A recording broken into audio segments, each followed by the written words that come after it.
अस्सलाम वालेकुम my dear students. Class first year exercise हम कर रहे हैं इसकी 6.4 और चैप्टर 6 है जिसके हमने अभी क्वेश्चन किए थे और अब हम क्वेश्चन नंबर 4 इसका कर रहे हैं। इसमें भी हमारे पास क्या है कि इसमें सीरीज हमें गिवन है, इस सीरीज का हमें क्या करना है, सम फाइंड करना है।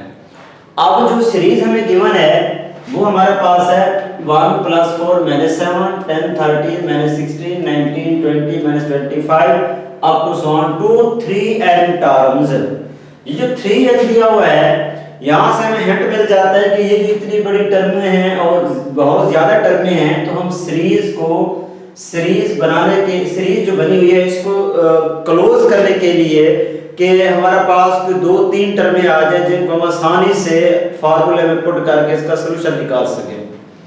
वो करने के लिए हम ऐसा करते हैं कि जो 3n टर्म लिखा हुआ है यहाँ से हमें हिंट मिल जाता है कि यहाँ हम क्या करते हैं, ये जो 3 टर्में हैं इनको हम इकट्ठे कर लेते हैं, यानी एक ही ब्रैकेट में क्लोज कर देते हैं और इसको सिंगल बना लेते हैं।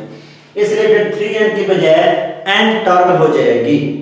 यानी जब हम ये 3 टर्में एक साथ इकट्ठी क्लोज करेंगे ब्रैकेट्स के अंदर उनको सिंगल बनाने के लिए, तो फिर 3n के बजाय हमारे पास हो जाएगी n टर्म्स। फिर इसको हम लिखेंगे n टर्म्स। अब देख लिया स्टूडेंट्स, इसी चीज को हम लिखते हैं 1 + 4 - 7 फिर +10 + 13 - 16 फिर आगे 19 +22 - 25 अप टू सो ऑन। अब ये जो अप टू सो ऑन है 3n को हमने क्या किया है, 3 टर्में इकट्ठी बनाई हैं तो इसलिए 3n की बजाय फिर हम लिख देंगे 2n टर्म्स। तो हमारे पास n टर्म हो जाएंगे क्योंकि हमने 3 टर्मों को इकट्ठा एक साथ ले लिया है, इसलिए 3n जो लिखा हुआ है अब 3n की बजाय ये जो 3n टर्म्स हैं इनको हम n टर्म बना लेंगे, सिंगल बना लेंगे। अब जब इनको सॉल्व करेंगे इन 3 टर्मों को तो हमें इन 3 टर्मों की एक टर्म मिल जाएगी। कैसे? 4 और 1 5 और माइनस का 7 -2 आ जाएगा। 10 और 13 23 - 16 प्लस का 7 आ जाएगा,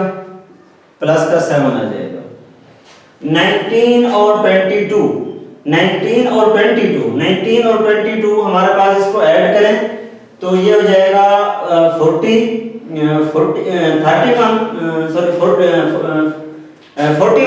और 41 में से जब हम 25 निकालेंगे तो हमारे पास 16 बच जाएगा। यानी 19 और 20 को ऐड करते हैं तो 41 होगा। 41 में से जब -25 निकालते हैं, माइनस करते हैं तो हमारे पास कितना आ जाएगा, +16 plus up to so on 2n terms. तो ये हमारे पास क्या आ जाएगा, n टर्म्स आ जाएगा। अब यहां तक पहुंचने के बाद अब हमारे पास देखिए एक सीरीज बन गई है जो ज्यादा टर्में थी उनको हमने सिंपलीफाई करके क्लोज करके एक सिंगल टर्म बना ली है। अब इस सिंगल टर्म को हम क्या करेंगे, इजीली इसको हम सॉल्व करते हैं। अब इनको हम लिख सकते हैं इजीली। अब हमारे पास जो a1 है वो -2 है। अब d जब निकालेंगे तो d क्या होगा, नेक्स्ट टर्म में से प्रीवियस टर्म माइनस करेंगे तो हमारे पास क्या आएगा 7 × -2, ये हो जाएगा 7 + 2 = 9k।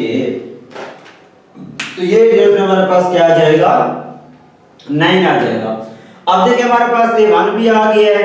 अब हमारे पास a1 भी हमने निकाल लिया है और इस तरह d भी हमने निकाल लिया है और n क्या है हमारे पास, n है, n हमारे पास n है। अब फार्मूले में वैल्यू पुट कर देते हैं।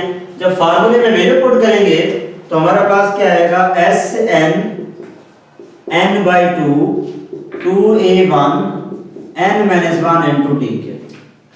अब इसमें वैल्यू पुट करते हैं।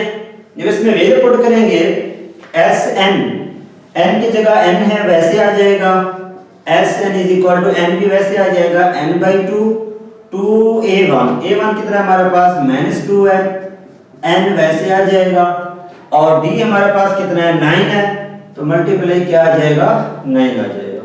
तो इसको हम लिख सकते हैं Sn = n/2 -4 प्लस 9n -9। तो फिर इसको हम लिख सकते हैं मजीद Sn is equal to n/2 9n minus का 9 माइनस का 4 -13। तो हमारे पास क्या आ जाएगा -13। तो ये डियर स्टूडेंट हमारे पास क्या आ जाएगा, आंसर आ जाएगा। तो ये था इसको सॉल्व करने का तरीका।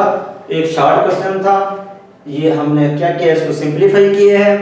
हमें एक सीरीज दी हुई थी जो 3n टर्म में थी, उसको हमने सिंगल n टर्म में बनाया है। उसमें बनाने के बाद फिर हमने उसको उनका डेटा लिखा है a1 d और n। ये लिखने के बाद हमने फार्मूला अप्लाई किया, इसको सॉल्व किया, तो ये डियर स्टूडेंट हमारे पास क्या आ गया, आंसर आ गया। ओके डियर स्टूडेंट्स, अल्लाह हाफिज।